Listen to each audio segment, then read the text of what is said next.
best late-night conservative talk show in America, Sackheads Radio. And listen, there are no people better on the air to give you the best in conservative talk than Sackhead Sean and Sackhead Clint. And we're working on the immigration papers for a certain other guy who happens to work here, too. But for those who are tuning in around the world to the best in late-night conservative talk, Sackheads Radio. The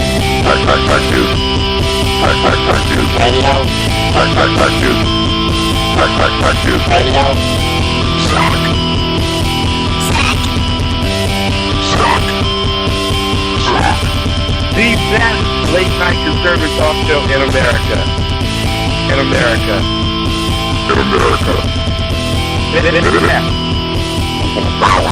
And in this web was a large, I'm pretty sure it was the biggest spider I've ever seen.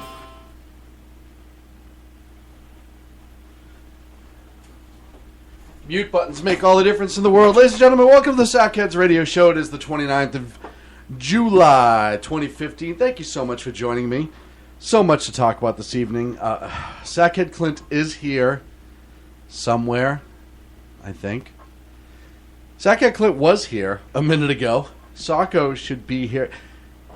Maybe it's me. That's the thing that I'm wondering most about. You know, everyone who's been listening the last few weeks realize I'm the only one in the studio when we get underway. I'm the only No, you're not. I'm the only. Hey! No, you're not. I'm right here. How are you, buddy? I'm good. I was sitting next to you the whole time. What? You're talking like I'm not even here. Are you so used to me not being here? Yes. In studio with you? Yes. That's not very nice. Well, you know who else isn't very nice? Dan Butcher. And let me tell you why. That damn Dan Butcher does everything he can to throw me off my game. Everything. Everything humanly possible. He sends me articles that, he's supposed to be the second best newsman in the business, right? We've talked about this time and again. Third. Second. Third. He will always be the second. Second. What'd I say, third? Yeah. No, I was second. Well, you're drinking. But, So I get those confused sometimes. So he knows when we're in show prep mode. And I was being serious tonight. Because remember when you were like, hey, you look like you lost weight. And I said, no, come on, let's be serious. Right. Right. So he sends me this article from the BBC called The Truth About Rabbits. And he launches it to me as a breaking story and very, very pertinent as to tonight's show. Because he knows, the guy's been around news once or twice, so he knows he has an idea of what we're going to talk about, right? Right. So I get rabbits, and it's this whole long story about rabbits just breed and breed and breed, producing huge numbers of offspring. Hey, that's not true. Physically, they can, but it doesn't happen. And then goes into the breeding cycle of rabbits. Now, first of all, I want to know why the hell this is on the BBC. Second of all, how do you Google this to find it? And what was Dan Googling that breeding like rabbits came up? Those are the questions I want to know tonight. And if he's in the chat, he's in the chat room. Look at that. You know what? I have a theory. Perhaps it's one of those stories that popped up when he searched for allaroundthebarnyard.net.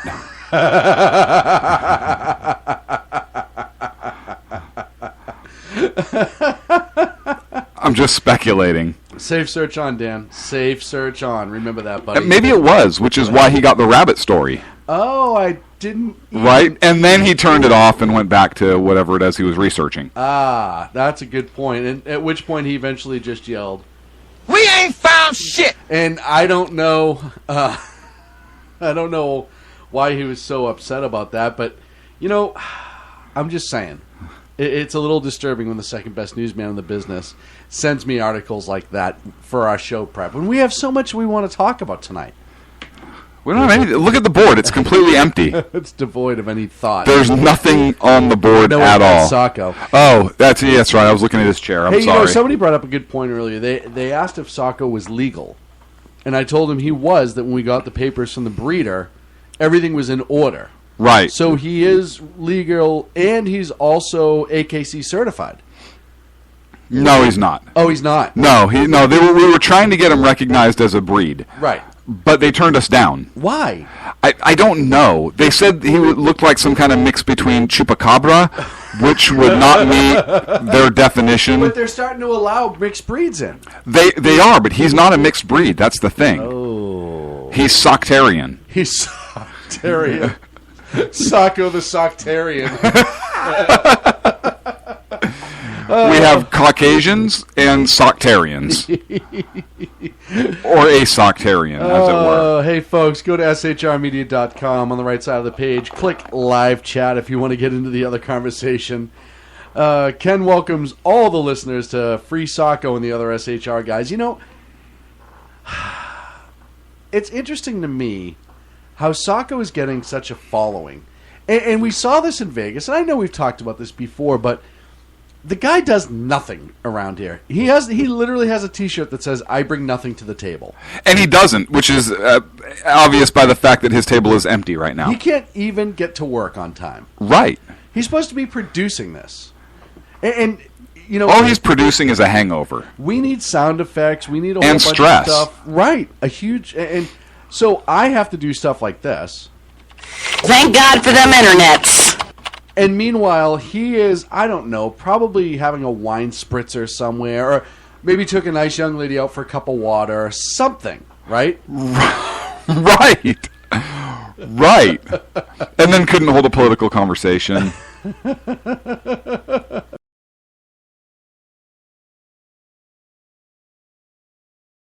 Doing wonderful. How are you? Oh, I'm just magical, thank you. Good. So what do you got going on? I like every time you walk away to go to the soundboard to do something, and I ask you a question, and then you bring me headphones, because I was starting to get a complex. I sit down in my chair. I sit down in my chair to start doing my pre-show production, and I have no headphones. And I ask you, where are my headphones? And you look at me and you say, you don't need them. I said, what do you mean I don't need it? I can't hear any of the sound effects you play. You said, well, Socko's not here. We're not going to be playing any sound effects or anything. And so thank you for bringing me some headphones. Yeah, hey, no problem. That's what I'm here for. Because I would have no idea what to do with these things I'm otherwise. I'm the sound tech, too, now. You are. Wait till he gets his... You have to be Soctarian to be sound technician. It almost sounds the same. Hey, I want to issue an apology Why? to the exceptional one, Ken McClinton. Hang on a second. Now, you understand this is a direct violation of our bylaws. Yes. We do not issue official apologies. I have to issue one. So is this a personal apology then? No. Because we don't do official apologies. We have to vote and change the bylaws. All in favor? Aye. Aye. Okay. So I want to issue an official apology to the exceptional one, Ken Because McClinton. now we can do it. We can do it now. Right. We're not the Obama administration. We do things legal here. Wait, what? Because of the joy that is Blog Talk Radio, and by joy I mean trash. Right. We were unable to carry his show this evening. Normally it's here every night on the SHR Media Network.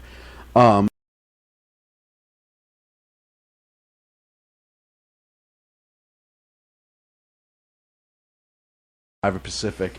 And then I'm really excited as well because Jeff Dunitz, who's doing Rogue Nation Radio for us on Wednesday afternoon, has a permanent co-host by the name of Miss Tamara Jackson.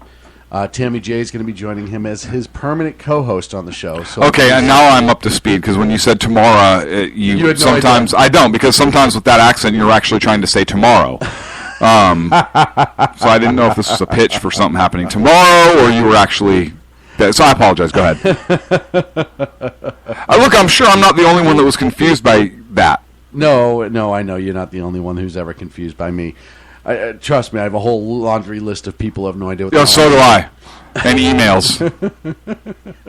Yeah, but forget it. Hey,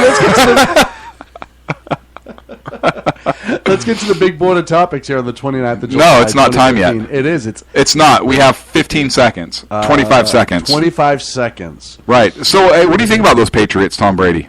What about it? What do you think? Well, I still think it's BS. That he deflated the balls? I know. No. That was legit. Well, everybody does it. Right. I think that's something. But he got caught. Well, Everybody speeds. right, and that doesn't make it right, does it? Right. But if you're going to punish one, you should punish all the same. But you got to catch them. Those who are caught, well... What I want to know is why Ray Rice When you're targeted- why Ray Rice beats his girl, and there's video of him knocking her out in an elevator, Right. and he gets, 2 games? Right. And then, wait, there's video, let's give him 4, right? Brady was the black guy in the car. Right. Right. No, I bought and paid for this Mercedes. Sure you did.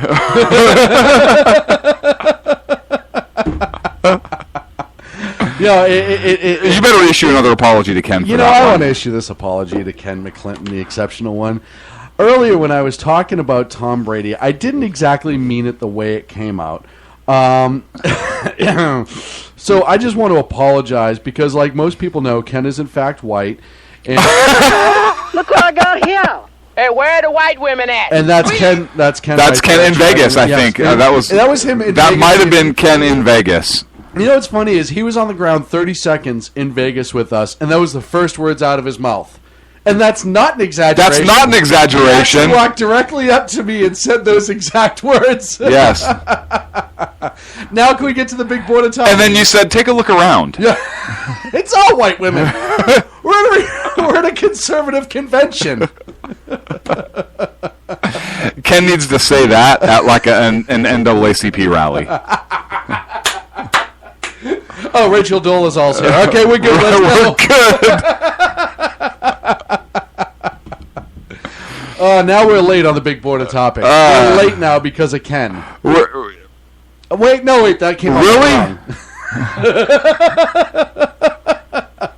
It's going to be one of those nights.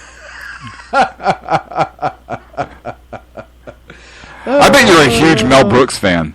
I'm an enormous Mel Brooks fan. I think Mel Brooks, one of my favorite comedies of all time, is Blazing Saddles. Absolutely. Right, it would be one of the most racist movies ever made. Good job. Anyways. That's not true. History of the World is one of my other favorites. That's true, yeah. There's no racism in that. No, It didn't no. have- Jews in space. It didn't have Gregory Hines carrying a mighty joint. Like, Right. The jig is up and gone. and gone. Barb! They said you was hung! And they was And right. they was right. But what's going on with Mr. Brooks? They're trying to ban some of this stuff. You brought this to my attention. What do you mean, what's going on with Mr. Brooks? So I saw a report. I don't know why. That there's so there's quotes from his movies like, "What's next, faggot?" In History of the World. That's right. Remember? Dom DeLuise as Caesar. Did he say big fat pig? I believe he did, sire. Was he referring to me? I believe he was, sire. One of the most just the classic comedic directors and writers of all times has made just amazing movies, and it's not just Michael Moore. I mean, you look That's at not what you're talking about. Sorry. well, no, I did say big fat pig. So No, I said big fat pig. He was quoting, and so I immediately meant them. oh, Yeah, sorry. I'm sorry. I was. Yeah, no, you were off. I apologize, but I mean, let's go down the list of some of the great movies that he's made. The Producers, Silent Movie, High Anxiety, Young Frankenstein, History of the World, Spaceballs, Blazing Saddles. Why was there never History of the World Part 2? I think they did that on purpose because they announced it in the middle, at the end of History of the World Part 1, that Part 2 is coming. So I think that was his joke. And then so amazing skits like The 200-Year-Old Man. There's just a lot of amazing Mel Brooks. And there's this wingnut group out there, and I don't even remember who the hell they are anymore. Nor does it matter. It doesn't matter. But they want... Here it is.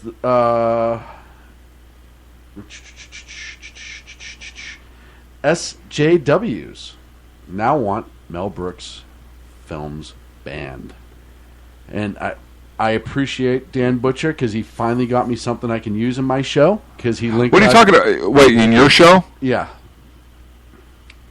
Oh, like the... No, like this one. Oh. The SJWs want it banned. Specifically, in the film, the producers, with two Broadway producers, realized they can make more money with a play that bombed, so they came up with the most offensive play they can find, which was Springtime for Hitler, which was just...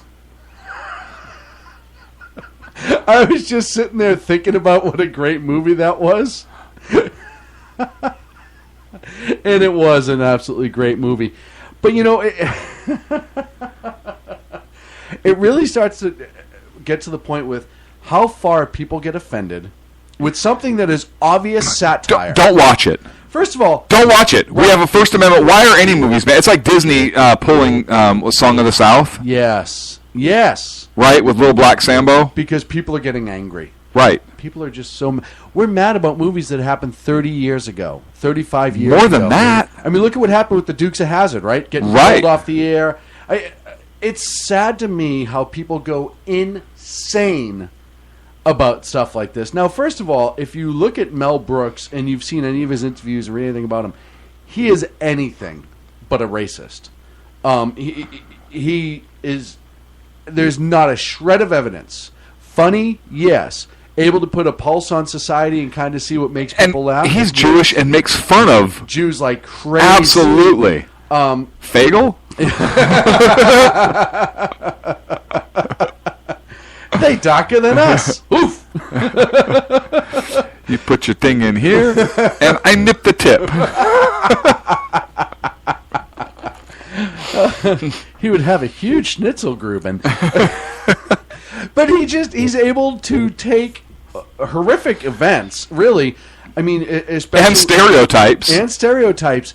And make people laugh. And we've said this a million times on this show. Laughter brings us together more than anything else does. Because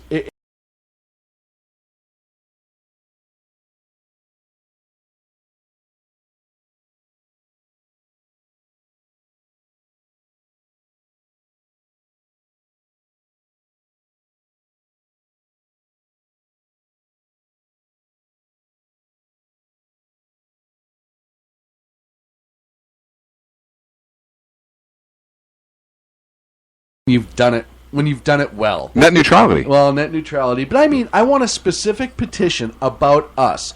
You know how you can do the petitions at whitehouse.gov? Right. I want a petition to shut us down. I think that would be outstanding. I love the fact that words said in jest, like we say all the time on the show, we use comedy as part of our way to push through the politics of this country and the horrific things that go on. Somebody said in the chat room, White House is racist. Sorry, Matt. The House of the President. The house which is currently painted the shade known as White. Blanco. We'll use the Spanish word for Inclusiveness. it. Good Inclusiveness. job. Thank you. Nailed it. But that's... I want somebody... And you know what? I'm going to go through the chat room and say, Ken McClinton, I nominate you. I want you to go to whitehouse.gov and start a petition to shut us down. Just because I want to know how many people would listen and be like, oh, that's completely offensive, and shut us down. For A, speaking our mind, B, using obvious satire to get a lot of our points across.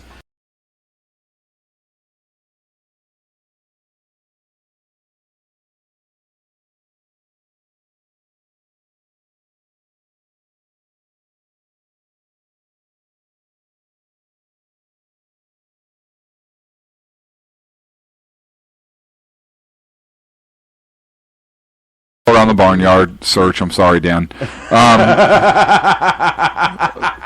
Those of you that know us know that we refer to Boehner as the boner, right? The biggest boner on the hill, right. I think, right? And boner meaning mistake. Silly, faux pas, not faux pas. No, you kind of mixed kind of a golf... like Ebonics thing in there, right? Like, what are you shooting? 3 faux pas. Like, I don't know what you were doing there, if you were trying to appeal to Ken or what. I don't even know if Ken golfs, so Ken, I apologize. Not that you couldn't golf, Ken, because you're black. Oh, why? That's because... Right, no, that's what I'm saying. Why would you... Heard Tiger Woods? Who? Vijay Singh? I'm sorry, I interrupted you. Go on. Gregory Hines. I don't know. Mark Meadows, who's a Republican in North Carolina, filed a resolution in order to get rid of John Boehner as Speaker of the House. Hallelujah. Everybody all together. Hallelujah. Right.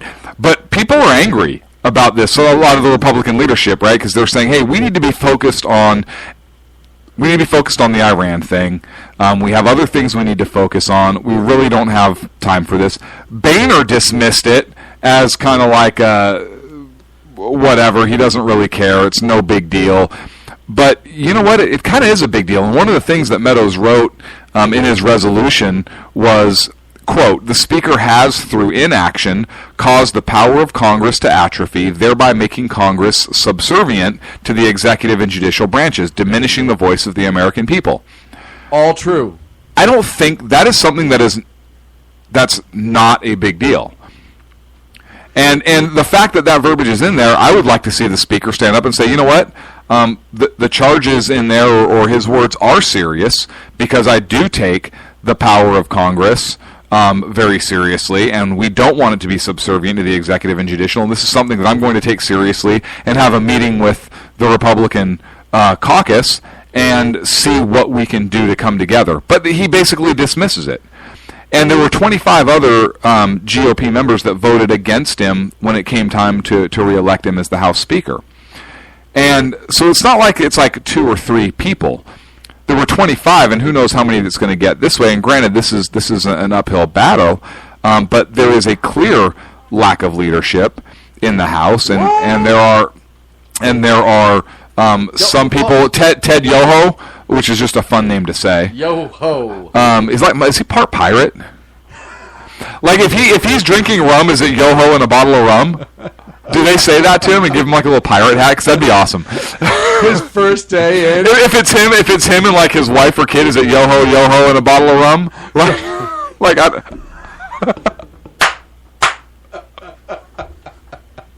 I don't know. I don't know either. But I think it's hilarious. Like, imagine if that was a law office, yo-ho, and a bottle of rum. Right. Go on.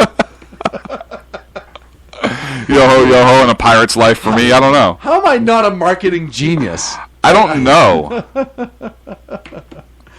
Oh, gosh. So anyways, this is going to be taking up some time before the August congressional research. And obviously, like I said, there's people that are upset. Do you think this is something Congress should be looking at? I mean, now Yes. I think they kind of have to, Yes. while the Iran thing is still kind of out there. Yes. Because one of my biggest fears with the Iran deal is that the GOP leadership will not follow through. Okay. They have a history, both in the Senate, and Ted Cruz went off on Mitch McConnell, essentially being the same person as Harry Reid and then being buddy-buddy this weekend. Mm-hmm. We've seen it in the House before, right? Boehner talks his big game, and then he comes out and he kowtows right to the president, the progressive left. Yes, I think this needs to be an issue. I would love to see Boehner ousted. I'd absolutely love to see it. But one of the things that it's showing, and you're starting to see this more and more, is even the establishment Republicans are starting to push back a little bit. And I'm not saying he's an establishment Republican. No, Boehner is. Boehner is. Right. But you're starting to see the upheaval. A lot of people who are either heeding the call. We had Ted Cruz come out and talk about Senate Majority Leader Mitch McConnell and basically accuse him of lying Yes. About the Export-Import Bank. Yes. And his speech on that was amazing. And he released a great article, too. But if you're starting to see either people are angry because they're getting called out for not doing what they were elected to do in 2014, which is to really curb the leftist agenda that was going on, or their own conscience is starting to get to them, and they're like, hey, you know what? Yeah, the reindeer games are over.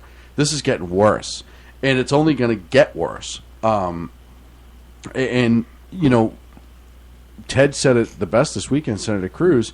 He said Mitch McConnell and Harry Reid are the same person. Everything that McConnell's pushing through right now is all Reid's agenda, and he's pushing it through. And we've, like I said, I've highlighted certain times where Boehner has just turned around and kowtowed. So, you know, it's one of those things that I think the quieter elected officials are starting to speak up a little bit more too. And one of the things that drives me crazy is, you know, there's this little bit of a hazing when people go to Congress. Hey, you're a first-year senator. You're a first-year representative, sit down, shut up, and do your job, and you vote when we tell you to vote, and blah, blah, blah, blah, blah. And I think you're starting to see that get pushed back against, too. Hey, you're supposed to be ranking file. You're not supposed to be out here talking like this against... He's the Speaker of the House. There's going to be retribution against him. Oh, absolutely. There's no doubt. But you know what?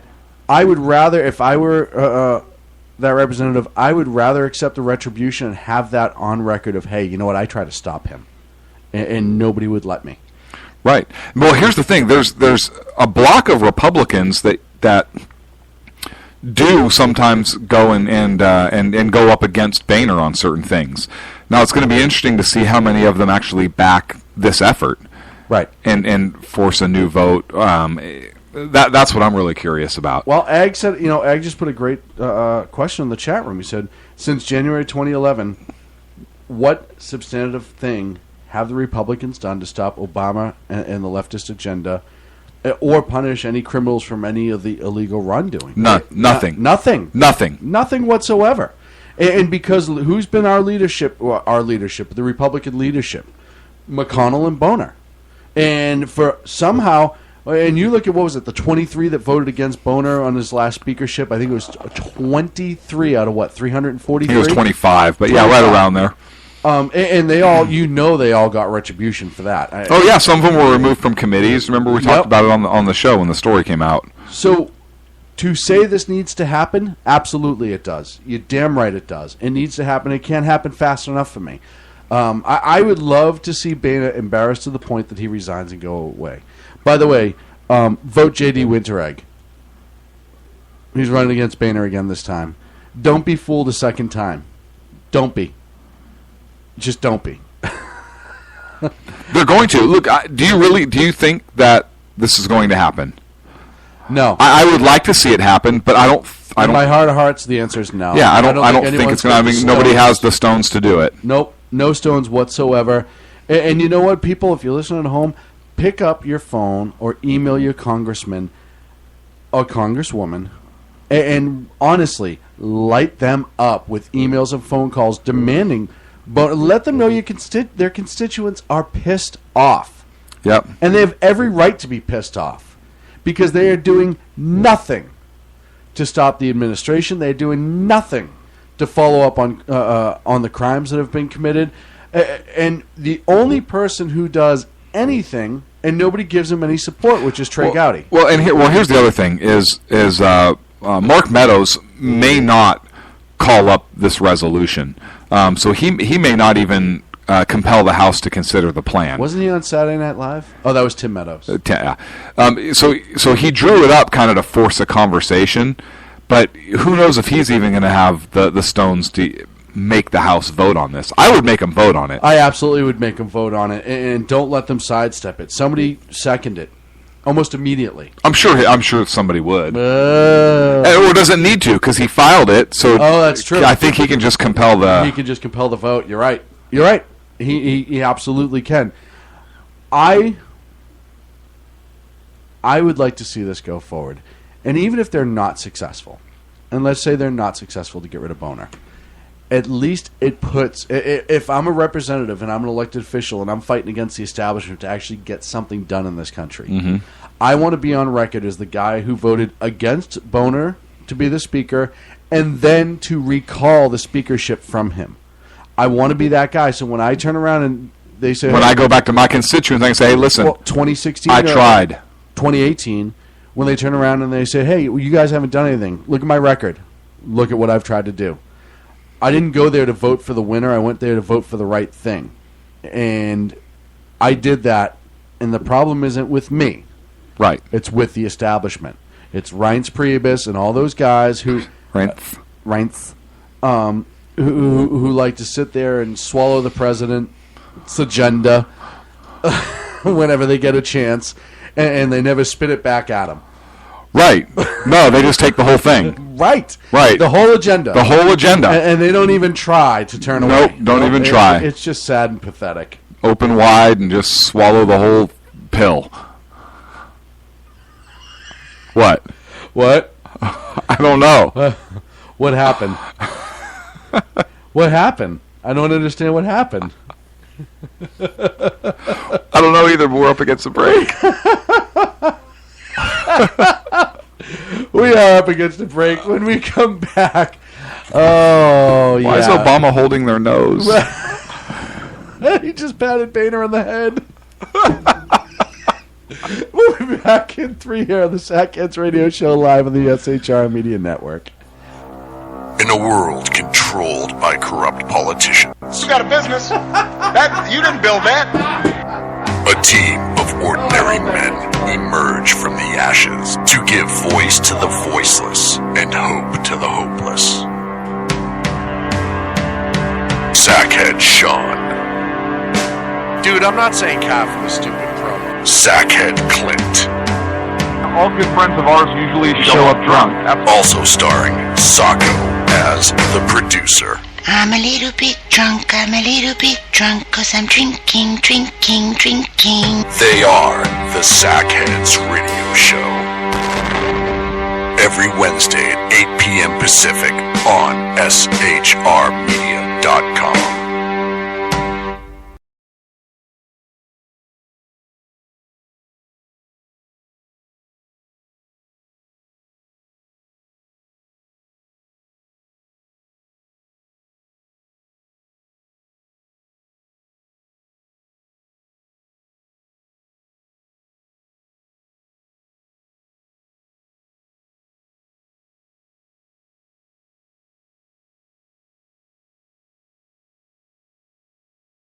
Bring any child who comes across the border. We have to take them in. Okay, so apparently Roger fell asleep in the middle of my brilliant political tirade, and now he plans to sue me.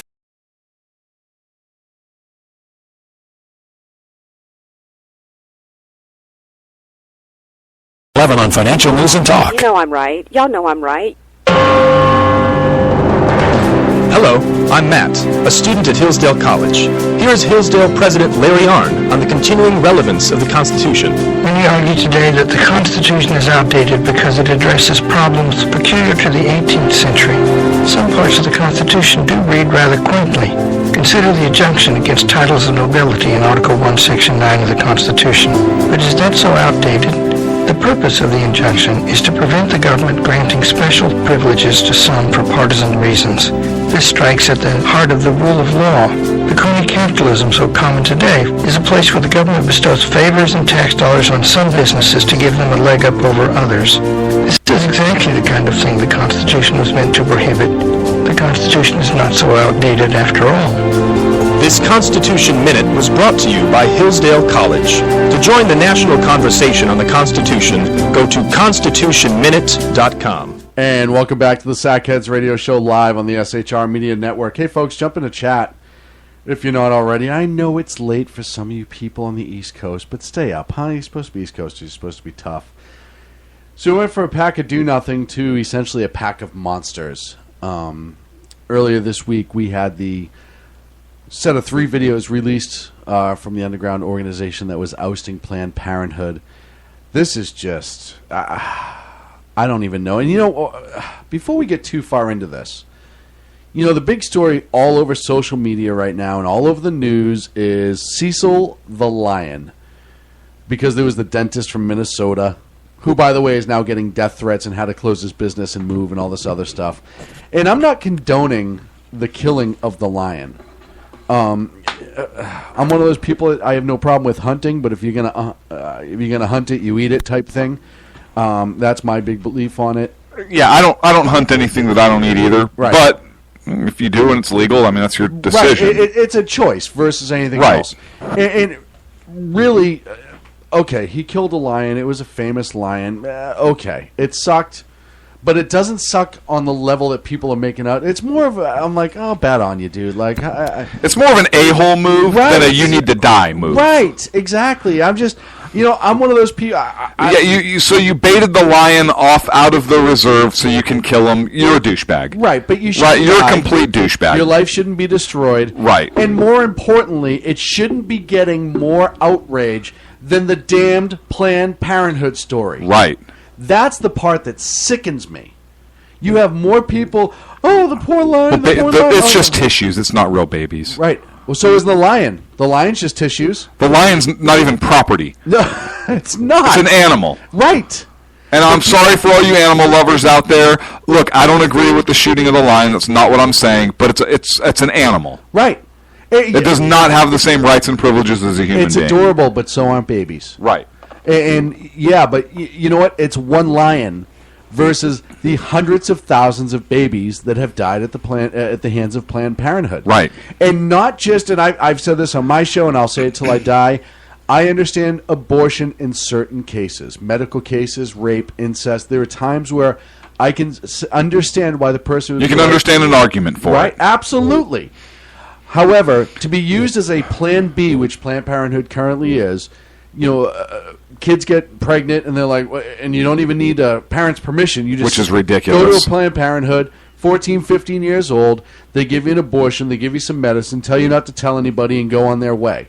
That's what Planned Parenthood has become. It's birth control after the fact. I have to say something. I saw Bill O'Reilly tonight had Sarah Palin on his show, and Sarah Palin, love her, but she referenced the Confederate flag and Planned Parenthood killing black babies. And Bill O'Reilly asked her several times, well, hey, why do you say this specific to black babies? And, do you think they do that on purpose? And she kind of went into, well, they're in lower income neighborhoods, and right. with the battle flag of basically the Confederate flag, was racism. And she goes, I was just trying to bring it to light. What I was waiting for her to say, and I was disappointed she didn't, I was waiting for her to say, yes, I said black babies because Margaret Sanger, the founder of Planned Parenthood, was a complete racist who had a eugenics project in order to try and get rid of the African American race here in our country. And that's why I said black babies, and she would have been 100% correct. Absolutely. And she never said that. Absolutely. And I was very, very disappointed in her for that. But that's just kind of an aside. Go. No, I agree. And listen, I think it was a huge missed opportunity. Everyone tries to say, oh, well, it's changed. And, it wasn't... They give a Margaret Sanger award still. Yes. Yes. It's like giving an Adolf Hitler award. It almost is. Right? Yes. It would almost be like if somebody gave the Adolf Hitler award to Jihadi John. Right. Congratulations. You've killed more Jews than anyone else this year. Right. Wait, what? They give out a damn Margaret Sanger award. They do. And look, if you read Margaret Sanger's writings, she was a huge racist. And believed that it had to be cleansed. Yes. And so you have these sheep that work there that, oh, well, what we do now is a lot different. Okay. We talk about racial profiling in this country all the time, right? It comes up all the time in this country. What's your percentage of African American babies that are aborted versus any other race? Oh, you don't want to have that conversation? Well, it's different. People are choosing. I could argue, and for those of you people who get into the whole, the police set them up, this is entrapment. I could argue that the teaching in the private in these inner city communities is entrapment to these young people to go have their babies aborted. More so, I would say that it's entrapment that you can have sex without protection and get pregnant with zero consequences other than being uncomfortable for a few days. Mm-hmm. And you could say, oh, that's crass, but it's really not. When we start boiling down what outrages us in this country, race is always a big issue. Right. But why is it that when it comes to Planned Parenthood, violence in Chicago, black-on-black crime, any of that stuff, it's not an issue? Oh, well, it's a problem, but we're dealing with it. No, it's an issue. I go back to Kermit Gosnell in Philadelphia. Mm-hmm. They are targeting these inner-city communities. They are a pseudo-federal government agency. A majority of their finance comes from the federal government. The taxpayers, I think it says every year you pay $15 to Planned Parenthood out of what your taxes make for the government. It is a government abortion clinic protected by the Supreme Court. And this has nothing to do... Now, listen, if they were in the whole prevention game in stopping to spread diseases and that was it, yeah, we're trying to work to teach kids. We're working about how to plan a family. Right. Properly. As you get older, right? Right. And maybe young kids to stay abstinent or at least use protection. I'm not going to sit here and say I was an angel growing up, so I'm not going to be a hypocrite. But at least, hey, use protection, be careful, this is what happens. If they were truly just educating, and not educating like the video I saw where the guy referred the 15-year-old girl to a sex toy shop in Planned Parenthood and he was one of the employees. Right. That's not education, that's stupidity. Look, some of the things Margaret Sanger wrote is she said that there were certain groups of people that, quote, never should have been born. She wanted to create a race of thoroughbreds, more children from the fit, less from the unfit. She wanted the government to consider putting birth control chemicals in the food and water supply in certain areas of the nation. And she wanted a law that would disallow women from having children without first obtaining a permit from the government. A permit that would be China good for only one baby, if approved. Well, you know, I have friends that always joke that we should put birth control in the water. You know, we should put birth control in the water and have to get a pill to offset it in order to have children. That was one of the things she said. Exactly. If approved, the couple would receive an antidote to counter the effects of the involuntarily ingested birth control chemicals. Right. It's absolutely frightening. And listen, you know, one of the things that they do in California and other states now with pedophiles is they chemically castrate. Right. And that's a lot different. Look, well, you talk about... you talk about, well, why are these clinics in low income portions of the population? Well, listen to what Margaret Sanger wrote in a letter she wrote to a friend or to a woman named Catherine McCormick in 1950. She said there should be national sterilization for certain dysgenic types of our population who are being encouraged to breed and would die without the government not feeding them. Who does that sound like to you? What areas? Is that an a higher income area or a lower Upper income East area? Side? No, that's a lower income area, which it's a lower is weird, which is where a lot of these clinics are found. Located, right? That's kind of strange. Yeah. You know, and you would think that they would be found everywhere equally, right? Almost like the Social Security office. Because the federal government tries to place them within community. Oh, that's weird. So now we have these horrific videos that come out from Planned Parenthood. And the first two videos are administrators / medical personnel talking about essentially parting out cars. Only cars, instead of cars, it's babies. Mm-hmm. And they're literally talking about selling what they refer to as a clump of cells when it's time to have their argument. But fetuses that are 22 weeks old for tissues and parts to these, what was in the video, undercover, but biotech companies. And I have two serious problems with this, obviously. One, the fact that it even friggin' happens. Right.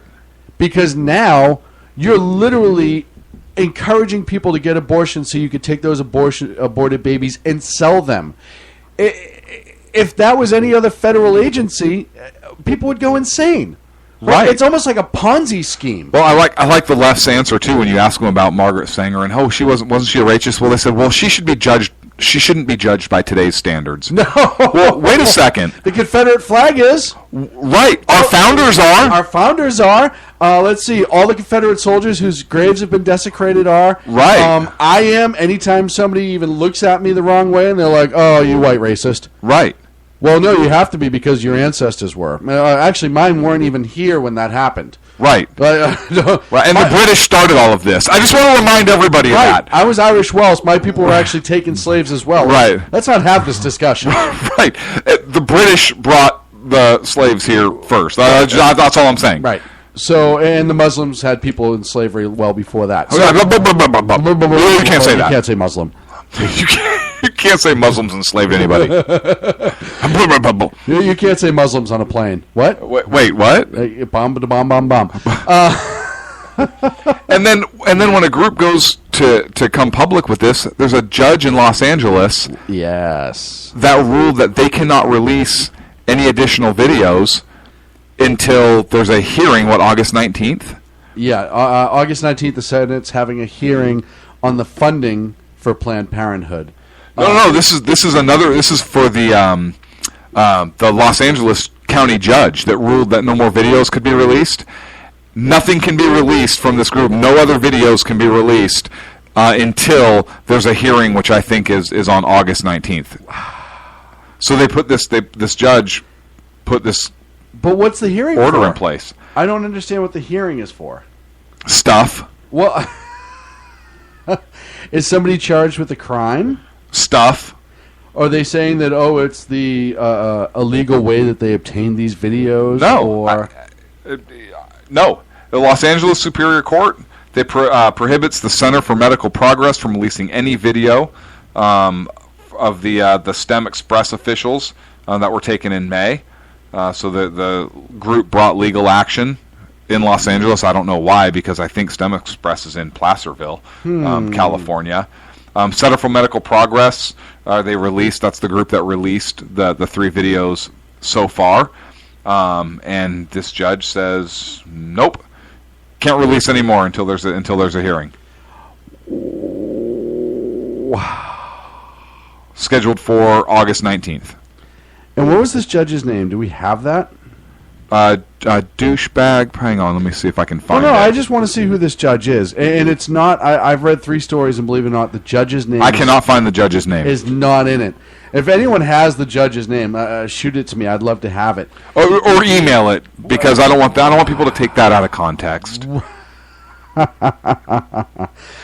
Josie Joe brings up a great point in the chat room. So whistleblowers who usually are protected, right, are getting treated like criminals. Yeah. Yes. Yeah, yes. That's exactly what's going on. And their First Amendment rights are being violated. Unless you find a reason that there's imminent threat to life or something else to shut these videos down. Right. There's no reason for it whatsoever. And even then, I could still argue that it's a violation of the First Amendment. Yeah.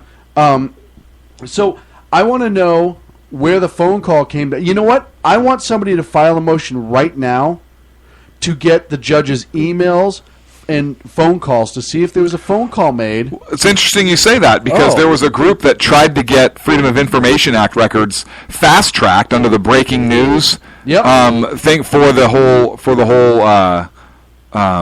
was it for the Planned Parenthood? Right. And they were no. It doesn't qualify. It doesn't meet the test.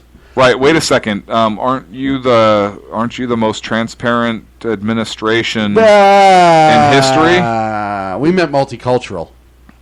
That's what we meant by transparent. So we didn't really mean transparent. The group that tried to get it was the Federalists, a media group, and they tried to get from the Obama administration, tried to get information about her fees and other contract details for this fetus trade under expedited processing, and the agency said nope. It doesn't meet the public's urgent right to know, and it doesn't meet the standard of breaking news story of general public interest, which is weird, because I think that it actually is a breaking news story of public interest, particularly since there's going to be some hearings on this. And it's federally funded, which is kind of a big deal. Right. Anything taxpayers' money on this level, and obviously this has to do with dead babies being sold like car parts. Right. I want that to be I understand. But anytime a federal agency or a federally funded group there's some sort of major revelation about wrongdoings, and by the way, there's a couple statutes that could be violation not only of the state code, but there's also federal code about transporting fetuses across state lines and all this other stuff. So there's a reason for this. I'm reading. I'm trying to do a little research as we go. They sought the. Well, I'm trying to find the judge's name, because it wasn't in the original 5 articles that I read. I have one from LifeSite, though, that says that the grounds for the reason that the restraining order was put into effect was because the CMP in Daladin, the person videoing, violated California's anti-wiretapping law under 632 of the Penal Code.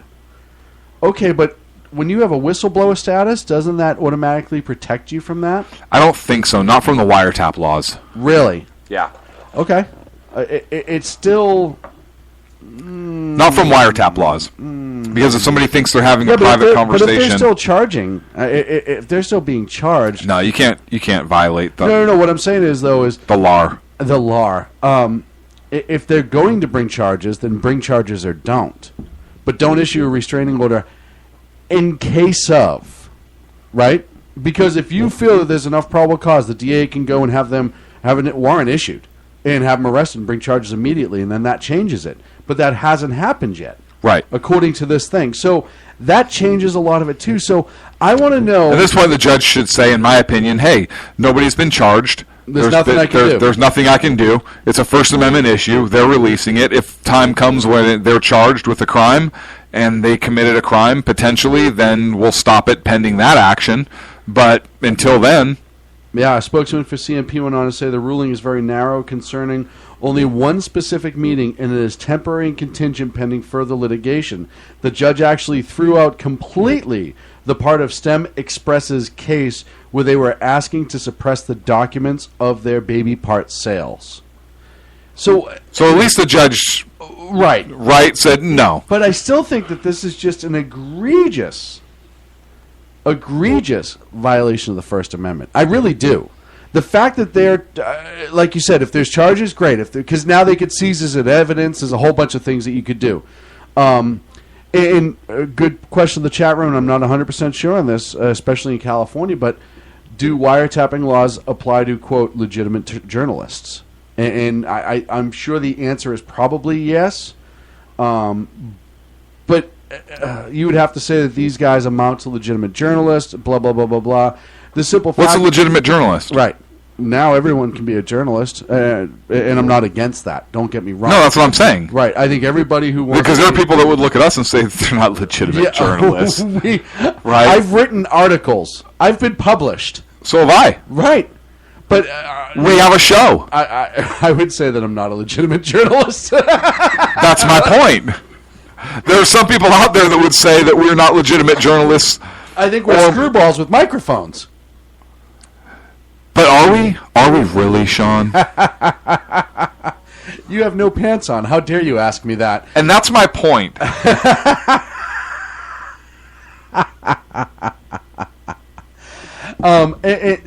So we go through all of this, and we get through the restraining order, and the LA judge that issues it.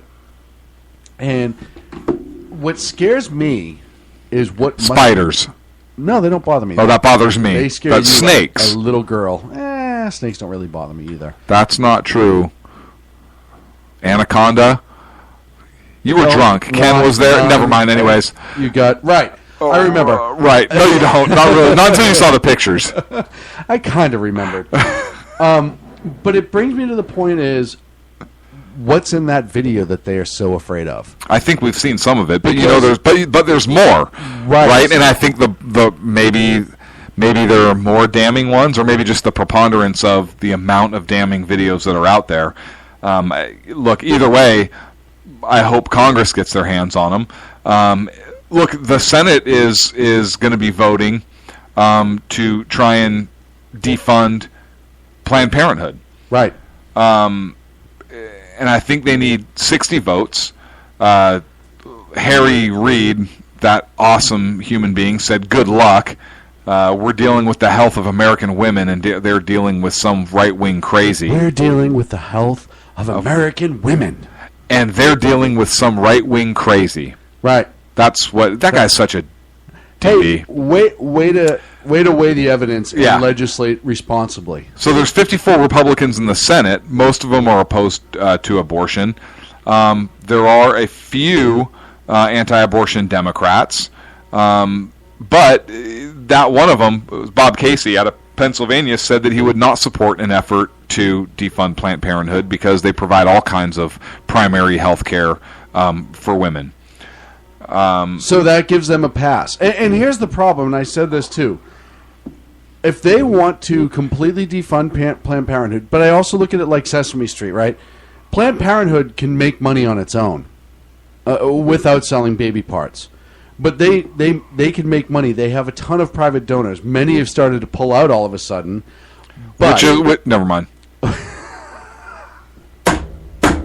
What? Stop. Look, I didn't say if everybody did that, there would be no more Planned Parenthood. Exactly. Because I was talking about donors. Right. What were you thinking I was referring to? I don't know. I was talking about the donors. But, even if they turn around and say, hey, you know what, we're going to pause federal funding until we go through and completely understand what the federal government is actually funding and do an investigation, I would be okay with that. And then if Planned Parenthood comes back without the abortion aspect of it to actually do what it should be doing in its mission statement. Eugenics? No, the one it has now. Oh, okay. Not the original one, because that didn't look good on the front of the building. Got it. But if they're for women's health and all that other stuff, okay, I can have that conversation, right? At that point, I can have the conversation. I don't have to like it, but I can have the conversation of, okay, they're providing low health care, which we have Obamacare now, so why should anyone even need Planned Parenthood? That's not important. Don't they have, like, health clinics, too? Like, I don't...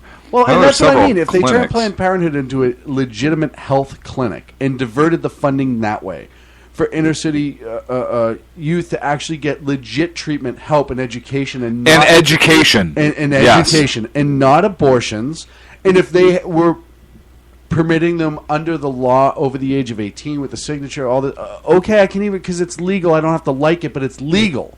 Right, and not this fly-by-night, under the cover of darkness abortions that are going on right now.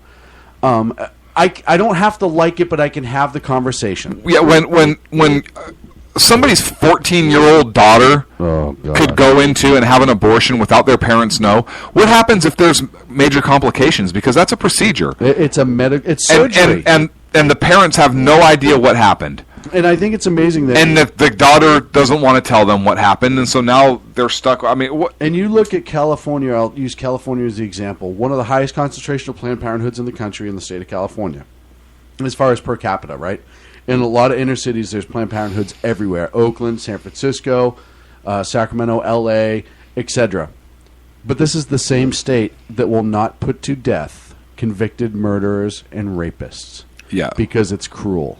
Right. And there's the same state that... Even though the voters want it. Keep saying, do right. it. This is the state that literally in the Department of Corrections are starting to issue condoms to prisoners to stop the spread of diseases versus stopping them from actually committing the act. Right. It's the anti-rape bill. We know that you're going to sodomize unlawfully your cellmate, so here, just wear this first. Please. Exactly. All these if you're gonna completely sodomize and just ruin somebody, your cellmate, by taking advantage of them and forcibly raping them or sodomizing them, at least put this on first to protect Meanwhile, them. you talk to any prison guard, and the reality is most of the disease that gets spread is through needles and illegal tattoos. That's where the majority of the diseases in prisons get spread, not through the rape thing. So you have a state like California who's all, you have to save Planned Parenthood and we're going to protest and blah, blah, blah, blah, blah, and how dare you, Roe versus Wade, boo. You go to prisoners, we won't even kill the ones who murder. Charlie Manson's still alive, folks. Right. Manson's still alive, Planned Parenthood's still alive. And what happens Think about that. Do you remember when California had a Supreme Court judge, Rose Bird, who was so far out there, commuted death sentences, including the Newhall incident where 4 California Highway Patrol officers were murdered. Yep. That guy commuted the death sentence, everything else. She was, the only judge in state history, I think, to be recalled in an election. She was kicked out of office. You have to be a lunatic, right, to be kicked out as a judge, right? California, yes, and this was Rose Bird. Yes, you are too liberal of a judge in California. We, the city of Sacramento, are moving to dismiss you. No, that was state. I'm sorry, the state of California during. I meant to say San Francisco as a joke, but. Yeah, this was during the election cycle when they have to get you vote to affirm. People were like, oh, hell no. Yeah, no, she's out. But she's crazy even by our standards. The hypocrisy in that, to me, is the most unbelievable thing. Do you think the term hippie came from hypocrisy? It has to. Absolutely has to, because it just fits so well. And, when you talk about these lives, I know we're up against 10 seconds. We're up against when you talk about these lives who are lost through abortion. You know what I want to see in front of a Planned Parenthood clinic? Black Lives Matter. Yes, I would love to see that in front of Planned Parenthood. Right? But Black Lives Matter. I will support you. If you go out in front of a Planned Parenthood and you start protesting that Black Lives Matter, I will stand with you on that one. I think all lives matter. All lives matter. But if you're really concerned about Black Lives mattering... Yeah, absolutely. Go there and protest. When it comes to these lives that are lost through these abortions in lieu of birth control, and I know we're up against a break, but... Then why are you still going? Because I'm going to get my point across real quick. Again? There is people all over this country that spend hundreds of thousands of dollars to go overseas and adopt children. Yes. And these children would be adopted here if the system wasn't so damn screwed up. Mm-hmm. And if there was actually a legitimate way, an easier way for people to adopt. And I know that's a subject that's very, very near and dear to your heart personally, because you're very, very active in that area. Absolutely. And you're right. Look, there are plenty of people that want to be parents, good parents, that here just can't. That just can't. And there are other choices that can be made. Also, yeah, absolutely. In terms of that, so yeah, and you know what? There are people that, I could go on forever, but I know we're against. When we come back, Criminal Aliens. Dun dun dun. Sounds like a sci-fi comic book. If it weren't so sad. Now it's time for an episode of Criminal Aliens in the Boner. Sounds like a bad porn parody. We'll be back on Sackheads Radio Show live on the SHR Media Network. In a world controlled by corrupt politicians, You got a business. You didn't build that. a team of ordinary men emerge from the ashes to give voice to the voiceless and hope to the hopeless. Sackhead Sean.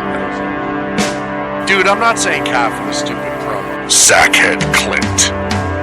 All good friends of ours usually show up drunk. Also starring Sacco as the producer. I'm a little bit drunk, cause I'm drinking. They are the Sackheads Radio Show. Every Wednesday at 8 p.m. Pacific on shrmedia.com.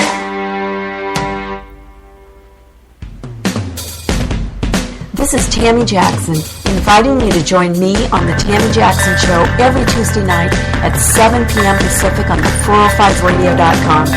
Put down that remote and tune into the show that covers politics, guns and the Second Amendment, religious liberties, sanctity of life, the military, and more. I host newsworthy guests and work hard to be a conservative radio show that's not like all the others. So save Tuesday nights at 7 p.m. Pacific from me, Tammy Jackson, on the 405media.com. Who listens to the Andrea Kaye Show? Let's find out as we eavesdrop on listener Roger Johnson in Encinitas. You know, if our policy is going to be bring any child who comes across the border, we have to take them in. Okay, so apparently Roger fell asleep in the middle of my brilliant political tirade, and now he plans to sue me because I put him on the air, sleeping. Obviously, he's a liberal. Snoring, not an option while listening to the Andrea Kaye Show, Tuesday mornings at 11 on Financial News and Talk. You know I'm right. Y'all know I'm right. Hello, I'm Matt, a student at Hillsdale College. Here's Hillsdale President Larry Arnn on the continuing relevance of the Constitution. Many argue today that the Constitution is outdated because it addresses problems peculiar to the 18th century. Some parts of the Constitution do read rather quaintly. Consider the injunction against titles of nobility in Article 1, Section 9 of the Constitution. But is that so outdated? The purpose of the injunction is to prevent the government granting special privileges to some for partisan reasons. This strikes at the heart of the rule of law. The crony capitalism so common today is a place where the government bestows favors and tax dollars on some businesses to give them a leg up over others. This is exactly the kind of thing the Constitution was meant to prohibit. The Constitution is not so outdated after all. This Constitution Minute was brought to you by Hillsdale College. To join the national conversation on the Constitution, go to constitutionminute.com.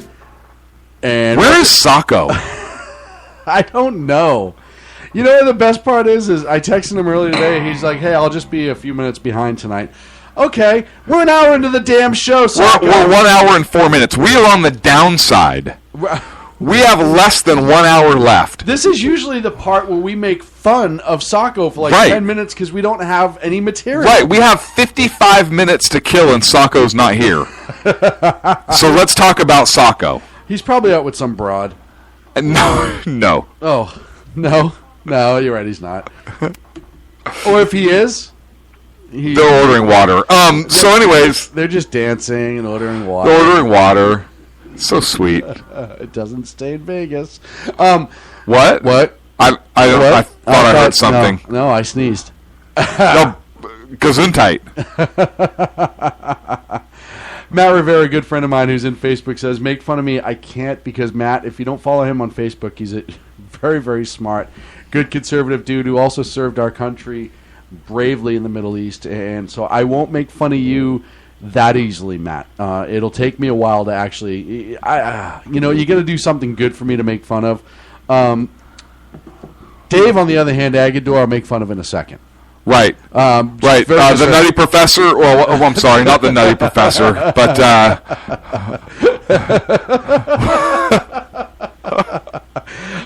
now I'm being called a racist because I won't make fun of the guy with the Hispanic last name. Everybody knows you're a racist.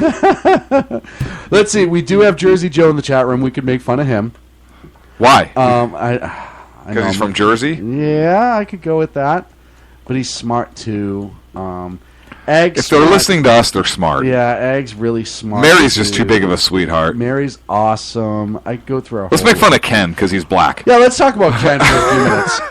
See, I knew you'd go there. You racist pig. Ken, I apologize. I was doing an undercover operation with that to see if he'd bite, and I don't know why I'm surprised by his blatant bigotry. As a matter of fact, next event we do, it's going to be Sean the Blatant Bigot on his name tag. So I'm going to start that petition. I actually, first of all... that should put that in the petition to the White House to get us off the air. Sean is a blatant bigot. As a matter of fact, his own co-host nicknamed him that. The Blatant Bigot. The Blatant Bigot. And now for 5 minutes with the Blatant Bigot. Where are the white women at? Hey, where are the white women at? Yeah. Actually, if you have a chance, you get a listen. That needs to be a new segment. That does need to be the Blatant Bigot. I'll just play clips from Gran Torino. Oh, you mean the script that you helped write? Before anybody else had the idea. Yeah, most people don't realize. They read Sean's writings. Outside of the Korean War thing. That was all me. Right. You just walked around with a hidden microphone. It was basically like Arlie Ermy doing the during the training scene in Full Metal Jacket, but it was you as an advisor just walking around saying stuff, and they were like, "This is great. Hey, Clint, do that." Like, not me, Clint Eastwood. You're out. He's in. Yeah. That was actually my voiceover too. I had a cold that whole week, so. So they almost named that movie The Blatant Bigot, actually. The Sean Lewis story.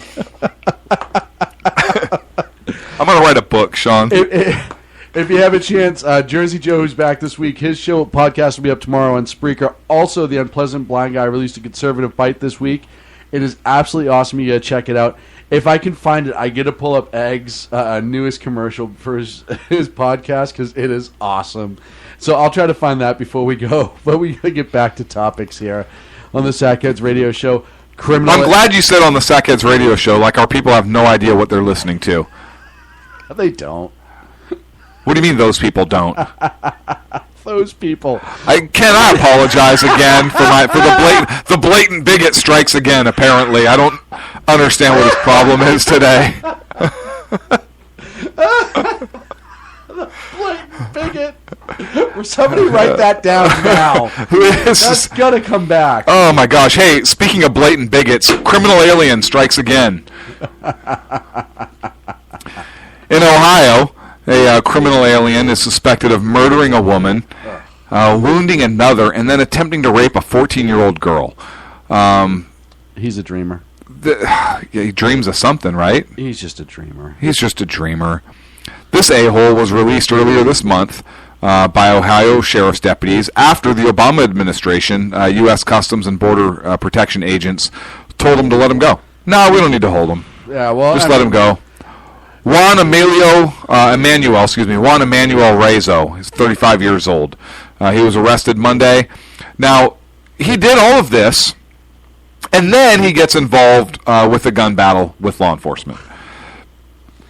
Again, endangering more lives.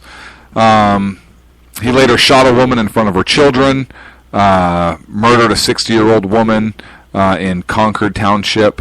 He's being held on $10 million bond. And now, U.S. authorities are trying to explain why he was allowed to stay here, even though they just questioned him 3 weeks ago. Listen, this goes back to the stuff. Look, we've talked in the last few weeks. We've talked about the San Francisco murder with a criminal alien. We talked about Massachusetts. Yep, absolutely. Right, with Haverhill, with the 41-year-old nurse that was killed by the 2 Dominicans. Right. And there was also the Haitian that killed and stabbed and killed the guy down in Hartford. I think it was Hartford, Connecticut. Look, it's ridiculous. And these stories are coming more and more. I'm glad they're getting more and more press. It's not like this is a recent trend. No, this is the sad thing is, but now it's getting more media attention, at least on certain outlets. Fox is one. We're another. SHR Media. A lot of our shows on SHR are really pushing this. Yeah, that's why I said SHR as a whole, and the shows under that umbrella. So this is a big deal, and look, it's bringing. I guess one of the positives, if there can be such a thing, one of the positives is that it is bringing this to the national forefront. Like, oh, you know what? Maybe Donald Trump was right. Yeah. Whoa, hi. Maybe. Whoa, hey. Did I just go into a time warp? That was bizarre.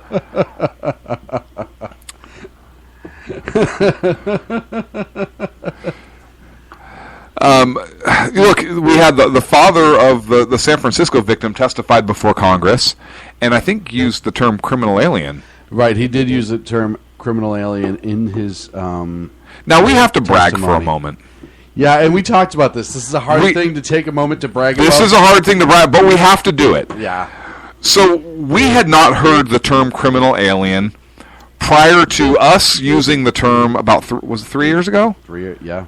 About? Yep. 3 years ago in a show that we did where we announced that we would no longer refer to them as illegal immigrants. Mm-hmm. They were criminal aliens because they were conducting crimes just by being here. Right, and them as people cannot be, it is not illegal to be alive, so therefore their existence cannot be criminal. Right. But their actions can be. Correct. So we coined that. And I've heard I've heard it. I haven't heard it anywhere before that, but I'm pretty sure we coined that. I agree. So hats off to us for taking advantage of such a horrific situation. Yeah, I think we were nominated for an SHR Media Award for that, which is pretty impressive. What? Nothing. We have to do an SEs this year, don't we? Yeah. So we might as well. We have to have biggest contribution to African American conservatives, right? Which we have only one to choose from. Well, and it might be us because you are the blatant bigot. Which brings to light a lot of issues. So Ken may not even win that one if you have your vote, I'm sure. Didn't Sacco win it last year? We haven't had him yet. Oh, I thought we did him last year. Maybe we did. I don't remember. I thought Sacco won that one last year. And they filed, I thought Ken filed a grievance. An appeal, yeah. Yeah, he filed a grievance. But amazingly, I was the hearing officer on that. And International Delight blends rich, creamy coffee with sweet, indulgent cocoa. Free commercial for somebody. To create a delightful. Go ahead. Where is Sacco? For those of you that are rallying to free Sacco, this is what's wrong with you. What's wrong with you right here. Yep. Because Sacco clearly has remoted his way into our system. And is messing everything up. And is messing everything up with our show right now. This is what happens when you leave the moron in charge. Hey, Sean, you can do the sound stuff. Yeah, okay. I'm on it. That was Sacco's call, by the way. Sorry. It's not funny. Listen, this is a professional show, but occasionally something happens. Let's get back to criminal aliens. Okay, so Kate Steinle's dad delivered testimony last week regarding illegal immigrants, and I actually have a clip from that I want to play. Daughter Kate. All children are special in their own way, and Kate was special in the way she connected with people. We called it the Kate effect. Kate was beautiful, kind, happy, caring, loving, deep in faith. Kate had a special soul, a kind and giving heart, the most contagious laugh, and a smile that would light up a room. Kate loved to travel, spend time with her friends, and most of all, spend time with her family. In fact, the day she was killed, we were walking arm in arm on Pier 14 in San Francisco, enjoying a wonderful day together. Suddenly, a shot rang out. Kate fell and looked at me and said, "Help me, Dad." Those are the last words I will ever hear from my daughter. The day Kate died, she changed her Facebook cover photo to a saying that said, "Whatever's good for your soul, do it." That was true. That truly describes Kate's spirit. After graduating from Cal Poly San Luis Obispo, she went to work for a title company and saved her money so she could see the world. She traveled to Spain, Thailand, Amsterdam, Dubai, South Africa, just to mention a few. She even made her way to the slums of Dubai, India, to reach out to friends, mothers, and nanny. She spent time there with the woman's family and came back a changed person. Everywhere Kate went throughout the world, she shined the light of a good citizen of the United States of America. Unfortunately, due to disjointed laws and basic incompetence on many levels, the U.S. has suffered a self-inflicted wound in the murder of our daughter by the hand of a person that should have never been on the streets of this country. I say this because the alleged murderer is an undocumented immigrant who has been convicted of 7 felonies in the U.S. and already deported 5 times. Yet in March of this year, he was released from jail and allowed to stay here freely because of those legal loopholes. It's unbelievable to see so many innocent Americans that have been killed by undocumented immigrant felons in the recent years. In fact, we recently come across a statistic that says between 2010 and 2014, 121 criminal aliens who had an active deportation case at the time of release were subsequently charged with homicide-related offenses. Think about that.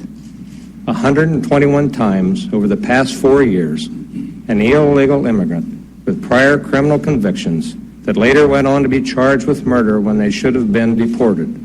That is 1 every 12 days. Our family realized the complexity of immigration laws. However, we feel strongly that some legislation should be discussed, enacted, or changed to take these undocumented immigrant felons off our streets for good. We'd be proud to see Kate's name associated with some of this new legislation. We feel if Kate's law saves 1 daughter. And he went on and said, 1 life, and the clip cut short. But listen, you see it with the Hurton family there. We've seen it before, and we'll see it again. 121 homicides have happened at the hands of illegals. At what point? And where's Obama been on all this? Nowhere. He has said nothing. Nothing at all whatsoever at all about this. And the amazing part is we start talking about guns killing people. The rally cry happens to be, well, if we can save 1 life by passing this gun law, if we could save just 1 life by doing this. You know what? Did you see this guy? This guy Rezo went on a crime spree. If there was somebody with a concealed weapon permit, he might have been stopped. You heard about the Cincinnati man? There was a 62-year-old man fired at 4 people, including a 1-year-old boy. And there was a civilian with a concealed carry permit that returned fire and wounded the shooter. Stopped him right in Cincinnati, Ohio. Dead in his tracks. Well, not dead. It wounded him. Injured in his tracks. Injured in his tracks. Stop the violence. But it's funny what we will push and what we won't push. And by we, I mean the American people. Again, outrage about a friggin' lion. Right. Roar! This is horrible. He should die. Blah blah blah blah blah. He shouldn't die, and it was a douchebag move. It was. Right. It was. Look, I'm not supporting what that guy did. When it comes to illegal immigrants and murders and rapes of a 14-year-old girl, they're just dreamers. Don't you get that? They're dreamers. They're just trying to come here and live a better life because their country sucks so bad, and they murder people left and right, and people die by the thousands, and they take dumps in the cilantro's field and then sell it to us. But when they come here, well, and Trey Gowdy said it best when he was talking about this. He said, we always hear about, we need to get these people to come out of the shadows. These people need to be able to document, to get on the books and out of the shadows, blah, blah, blah, blah, blah. Right. You think these criminals are going to come out of the shadows? And listen, some of which, as we see in the Steinle case, he was already on the books. He was on the Federal Bureau. So was this guy. So was this Rezo guy. 7-time U.S. Customs said, let him go. Right. So even that does not matter. And then what happens? Well, you know what? Right now, don't American lives matter? Right, but American lives matter. Absolutely. This is our new push. But here's the thing. With these guys, before they murder somebody, we could be deporting them before they commit a murder. Right. Once we grant them citizenship, we can't. Right. We actually have the ability to get rid of some of these jackholes that don't deserve to be here. And you have Jeb Bush and other ones. Look, I think they came here criminally. They came through here criminally. They violated our laws to get here. They don't deserve to be here. Come about it the right way. I welcome you into our country. Exactly. Follow our laws. I welcome you. Absolutely. Learn our history. Learn our traditions. Right? Right. I welcome you. Welcome to the United States of America. But not if you're going to violate our laws. The first thing you do by coming here illegally is violate our laws. That shows us a blatant disregard and disrespect. If you can't even respect our laws to the point to come here lawfully, how are you going to respect any of our other laws? Like rape of a 14-year-old girl or murder. Or any of the above, or not shooting back at law enforcement. Or right, and this Rezo guy hasn't been convicted of anything yet. He's the alleged suspect, but still. Or any of that stuff. Right. Steinle's murderer admitted to it. And he was caught and arrested and admitted. And this guy, look, apparently one of the detectives in Ohio said that this Rezo guy confessed also. But still, he hasn't been found guilty yet, so we'll say alleged. But he couldn't lawfully possess a weapon.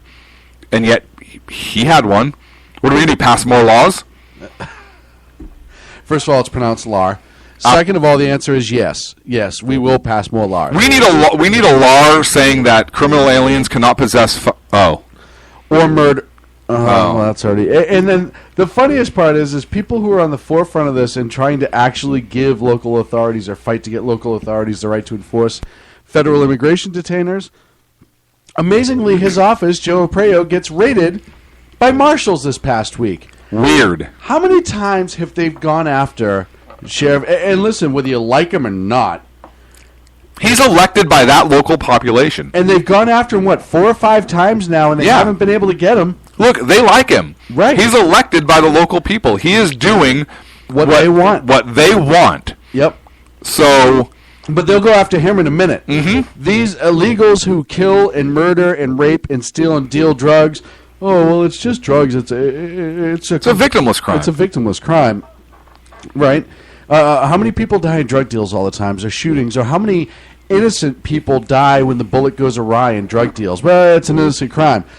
But they'll go after Joe Arpaio, the top law enforcement officer in Maricopa County, Arizona, who is doing what the people send him there to do. Exactly. Because and within the his electorate, state laws, his electorate love him. Mm-hmm. They keep electing him.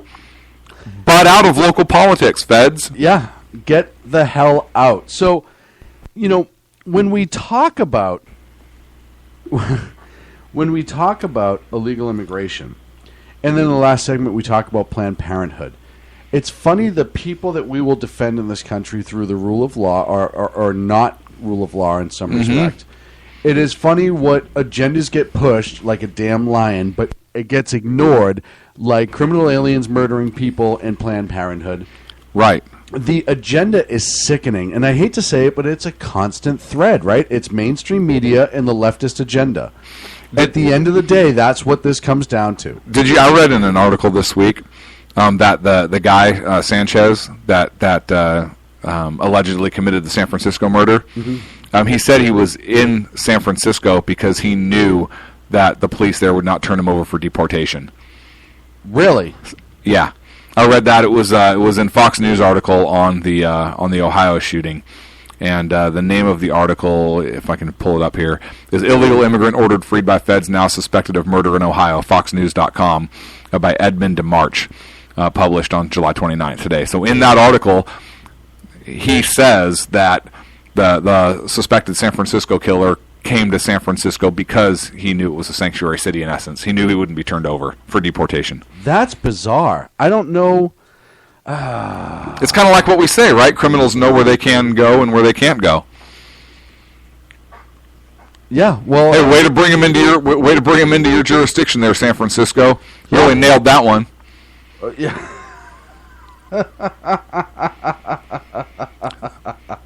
I think those officials should be held responsible. Oh, absolutely. And you know what? We talked about this before. There's also the federal funding aspect of all this, right? These sanctuary cities. I have a law proposal. Okay. A law proposal.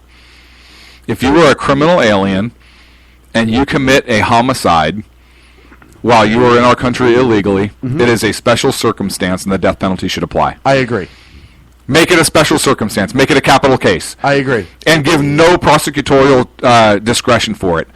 If you're a criminal alien, you commit a homicide in the United States, and I don't care if it's a California law or a federal law. Capital. It shall be a capital case. There is no discretion for the prosecutor to dismiss it or to bump it down. It shall be charged as first-degree murder with special circumstances. Special circumstance meaning you were here illegally. Death by hanging. Mandatory death by hanging. I don't care if it's death by... I don't care what the method is, but I think it should be a capital case. Death by catapult. Back over the border. 250 miles. I just built the world's biggest catapult. Take like an Acme rocket. Yeah. Launch it at like a 20-degree trajectory over the border, no parachute, and then just let it fall back to Earth. No, we'll just go to the Grand Canyon, and we'll set up a giant catapult. We'll go Wile E. Coyote on this. It's got to go over the border because they have to dispose of the body. Hear me out on this. If you're a criminal alien, you commit a homicide, you were convicted, death penalty, we go to the Grand Canyon, giant catapult. We shoot you across. If you live, then you can die in prison. Okay. If you die, you don't die in prison. Okay, I like this one better. We take you and shoot you back over the border to whatever country you came. Ooh. Which means you may be strapped to an ICBM. Yes. And we will destroy the warhead in flight after we eject you. Where are you from? Paraguay. Ooh. Get on the missile. What? Wait, hang on, what? You're literally just going to tie me to the side of it? It's going to be launched from a sub. Yeah. Hold your breath. You get an air bubble when it's a... Yeah, you'll get an air bubble until it pops the surface. You picture the one guy who gets set up. He's like, I was born in Jersey. Get on the missile. Wait, what? Get on the missile. You're going back. Oh, Jersey's part of America. Nah. Sorry, Jersey Joe. That was Sackhead Sean. Again. Now, what's it called when you're prejudiced against low parts of the country? You're just a blatant bigot, Sean. It doesn't matter. There was a great thing online the other day talking about funny state mottos, and somebody put on North Dakota. We're not even the best Dakota.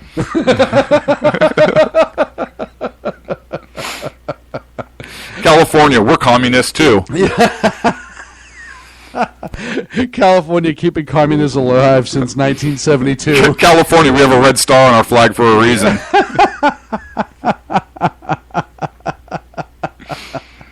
Welcome to Massachusetts. Go screw yourself. Well, that's welcoming. It was actually approved by the Commerce Department. We're up against the break, my friend. Are up.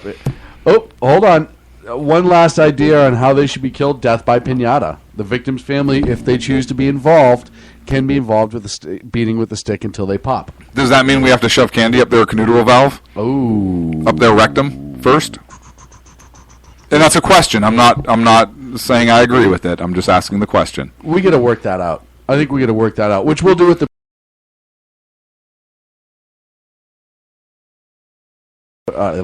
Iran deal, not the ideal Rand. The ideal Rand? I don't know. Paul. What? Right here on the Sackheads Radio Show, live in the SHR Media Network. In a world controlled by corrupt politicians, You got a business. That you didn't build that. a team of ordinary men emerge from the ashes to give voice to the voiceless and hope to the hopeless. Sackhead Sean. Dude, I'm not saying Catholic. Sackhead Clint. All good friends of ours usually show up drunk. Also starring Sacco as the producer. I'm a little bit drunk, cause I'm drinking. They are the Sackheads Radio Show. Every Wednesday at 8 p.m. Pacific on shrmedia.com.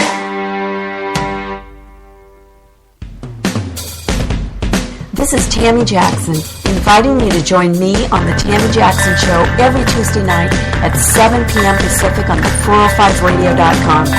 Put down that remote and tune into the show that covers politics, guns and the Second Amendment, religious liberties, sanctity of life, the military, and more. I host newsworthy guests and work hard to be a conservative radio show that's not like all the others. So save Tuesday nights at 7 p.m. Pacific for me, Tammy Jackson, on the 405.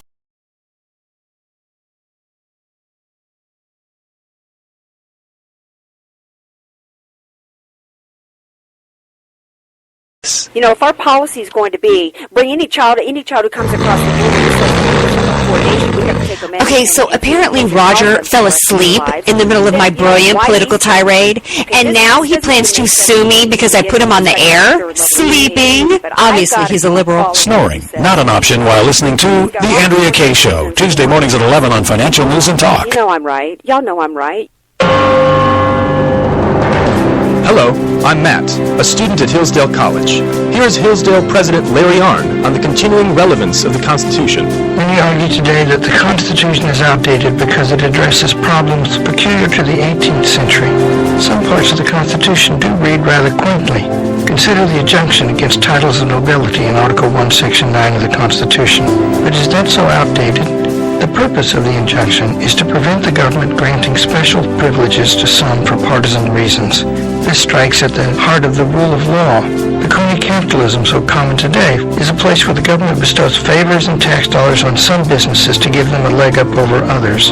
This is exactly the kind of thing the Constitution was meant to prohibit. The Constitution is not so outdated after all. This Constitution Minute was brought to you by Hillsdale College. To join the national conversation on the Constitution, go to constitutionminute.com. And welcome back to the Sackheads Radio Show live from the SHR Media Network, talking about the Jolly Rancher and some other great ideas we have about immigration here, folks. We did have another idea. We did have another idea. Mandatory 3-year prison sentence for any crime committed by a criminal alien. If you're here illegally, mandatory 3 years. Yeah. I think aggressive panhandling, 3 years. Yeah, California, aggressive panhandling is actually a crime, and we have a lot of illegals that do it. Yep. Now those two paths could cross. You know what? I submit to everybody, email your local representative and senator and propose capital punishment for any homicide committed by an illegal/criminal alien and mandatory 3-year sentence for any illegal act by a criminal alien. Speeding. Excuse me. Si, senor. I believe you were jaywalking. Oh, crap. That's going to be 3. 3 for flinching. 3 for flinching. Before we get to Iran, I do want to touch on one story just to make sure we have time to. I can't believe I was able to say si, senor, and you didn't even go at me with the blatant bigot. No, you are. I didn't think it needed to be said. Everybody's going to judge that comment. There was a federal judge that is threatening to hold IRS Commissioner John Koskinen in contempt of court after the IRS yet again failed to produce newly recovered emails from Lois Lerner. I'm going to fail to produce my taxes to the IRS this year and see what happens to me. Yeah, good luck with that. I'm just going to see how that goes. I have to give a lot of props to Judge Emmett Sullivan, who is the U.S. District Court judge. Is that the Emmett we know? No. Oh, okay. On July 1st, he ordered the IRS to turn over Lois Lerner emails on a weekly basis. Judicial Watch filed the lawsuit. They've yet to do that, and Judge Sullivan was not very happy. He threatened to hold officials, including Koskinen, in contempt for not producing the documents that he ordered released every Monday. Every Monday. Every Monday, he said, quote, if there is further noncompliance, I will haul into court the Commissioner of the Internal Revenue Service to show cause why that person should not be personally held in contempt of court. Ooh. I can't make that any clearer. He then went on to tell the Justice Department attorney that he also could be held in contempt. Which wow. I thought is great. Wow. Yeah. The judge said, I think the government's position is clearly indefensible. It's ridiculous. It's absurd. And then he said to the attorney, Klimas, however you pronounce it, he says, you're in a very difficult position. Samsonite. He said, but you're walking out of court with your colleagues. And then the judge said, that might not always be the case. Wow. You know what? I applaud this judge. Absolutely. In a major way. And listen, he could be the guy that actually gets something done in all of this. We'll see. Wow. If only, you know what? This is 2 federal court judges in the last 2 weeks that we did the show that we gave major props to. It's good to see there's some out there. Yeah. And there's some out there that are actually doing it the way that it should be done. I like the fact that I want to see if he'll actually do it. If he will haul Koskinen in on contempt and then hold the DOJ attorney in contempt. Dude, how awesome would that be? Can the DOJ attorney then choose to not prosecute himself? Ooh. They've done that before. But if a judge orders it, I don't think there's discretion there. The judge just says, hey, yeah, you're in contempt.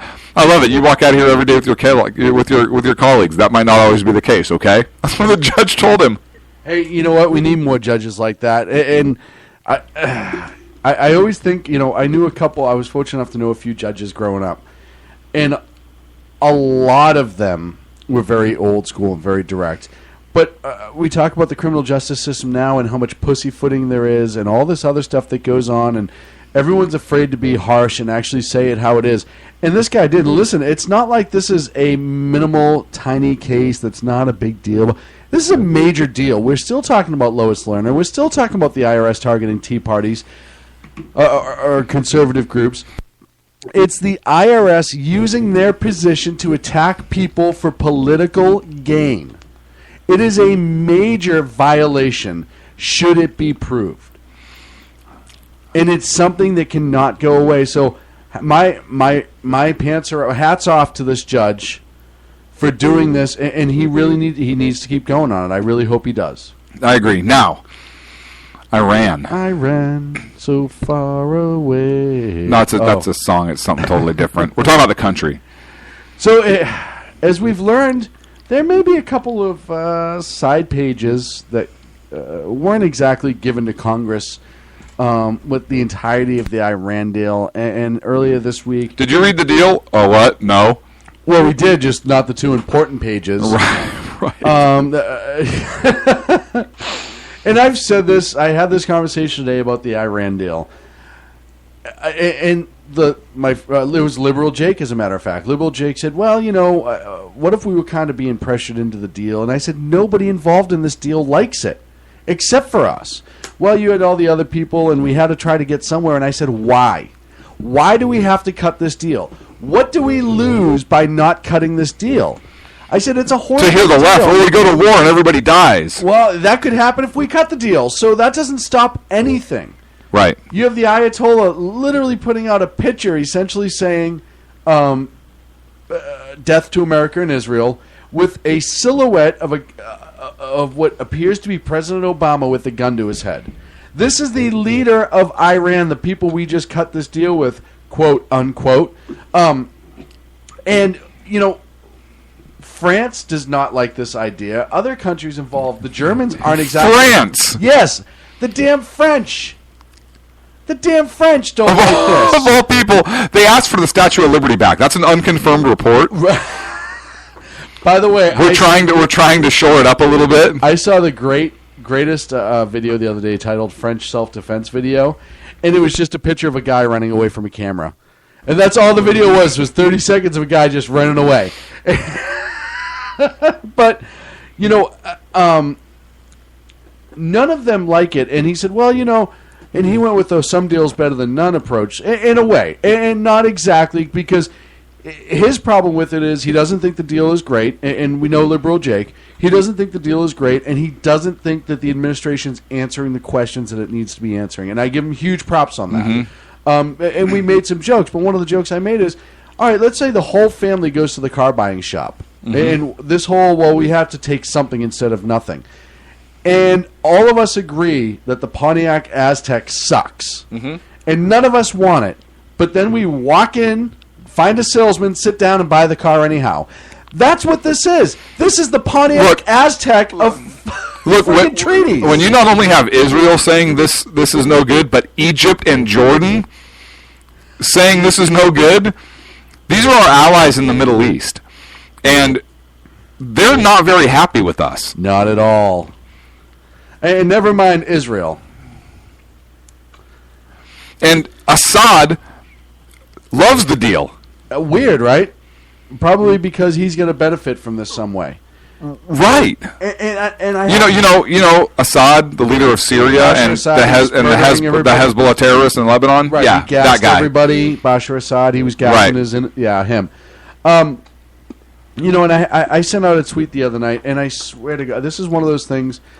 I said timing is everything in life, right? And it's one of those things. I was sitting on the couch, and earlier in the day, I was thinking to myself, all right, we're going to give all this money to Iran. Iran is the biggest state supporter of terror in the world. Well, he just came out. They just came out. The supreme leader came out and said, "Death to America and death to Israel." Right. And John Kerry was, if this is he says in a Saudi TV interview, if this is a policy, it's very disturbing, very troubling. Hey, jackass! It's not a new policy. It's not a new policy. They didn't just vote on this, right? In the Mullah committee, right? This has been their policy since 1977, 76. When did they overthrow the Shah? 78. This isn't a new policy, a-hole. No. Why are you so stunned by it? Which he followed up with fire bad. But we're going to give them all this money. They're the largest state supporter of terror. Doesn't that all of a sudden make us, by proxy, the largest state supporter of terror? And I had that idea a couple days ago in the middle of the afternoon, and it took me forever to phrase it so it came out exactly how I wanted it to sound. No kidding. I sent it out and found out 20 minutes earlier Ted Cruz was on Twitter and said the exact was on Hannity and said the exact same thing. I was so angry. That was my one moment, and I was uprooted by that damn Ted Cruz. Yep. But it's true. It's very true. The money we give them, we know they're going to use. The administration themselves have admitted it's going to go to arms and armament and weapons. They give those to Hezbollah and Hamas, who use them against our ally Israel. So we are, by proxy, funding the attack on Israel. Yes, and then ourselves. And ourselves, too. Well, eventually, death to America, death to Israel. Look at all the money we're giving them. We could have just bought them off. Well, look, it's going to get killed in the House and the Senate, and then he'll veto it. And then he'll veto it, but then it goes back, and then they're going to need the 2/3. And I don't look. They may be able to override this veto. There are plenty of Democrats that are not happy with this deal. No. No, there's a lot of people who are angry at this deal. And it's sad how blind, or deaf, I should say, the administration is to what even a lot of lefties are coming out and they're like, this is no friggin' good. Right. And the fact that you brought it to the UN before you brought it to us, now it's no good and you pissed us off a little bit. Right. Because now you've just... Finally. Right. I can't believe that it took... I'm glad in a way it happened, but, it still sucks that it has to take this to wake Congress the hell up to take action. Or at least to galvanize Congress. Right. This may be one of the first bipartisan things they're able to do. Imagine that. Oh, by the way, a little bit of bragging rights. We are now ranked number 2 on Live 365 for political talk stations. We're ranked number 1 in my book.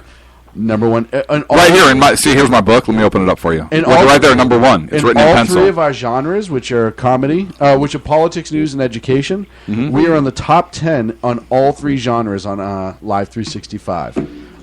So I appreciate... Live 365 does not have a big following. No, I'm kidding. I appreciate everyone who's been listening and partaking. But I just had to brag about that just a wee bit because it's... And thank our supporters.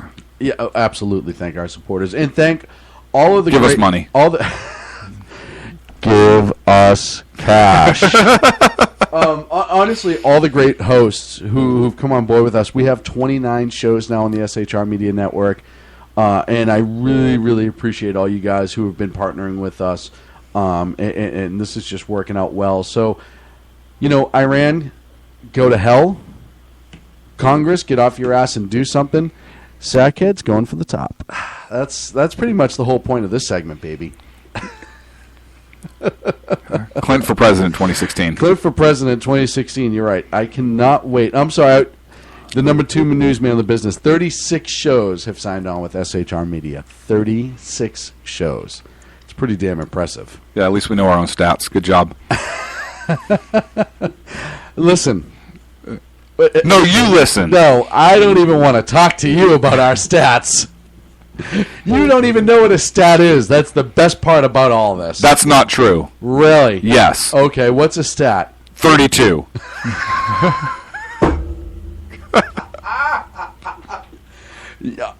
I can't argue that. Thank you. You just proved my point, and I can't argue all at the same time.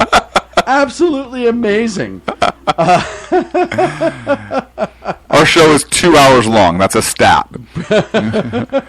Let's see. There's some other stats going in the chat room. Jersey Joe put out 38 triple D. What's that? That's a stat. It is a stat. I want to say it was a type of battery, right? You had D cells and then 38 triple for there's 38 in a row and then 3 on regular side, so that's good. No, but that's for home use. Never mind. No, that's the air compressor, I think. The electric generator one that you have. So I don't remember exactly.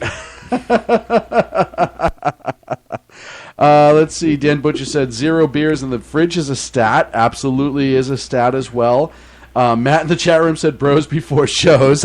I don't know where I'm going with that one yet, but we'll hug it out later. I don't know if that's a stat. I think that's a lar. That is a lar. Definitely not a stat. Oh man, I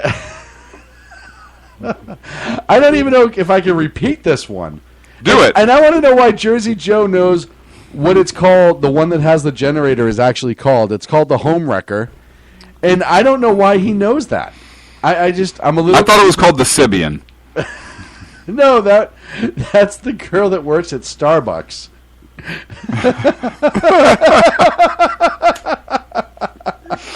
Wasn't that the one in Moonlighting, Sibian Shepherd? Sybil Shepherd. Sybil Shepherd, sorry.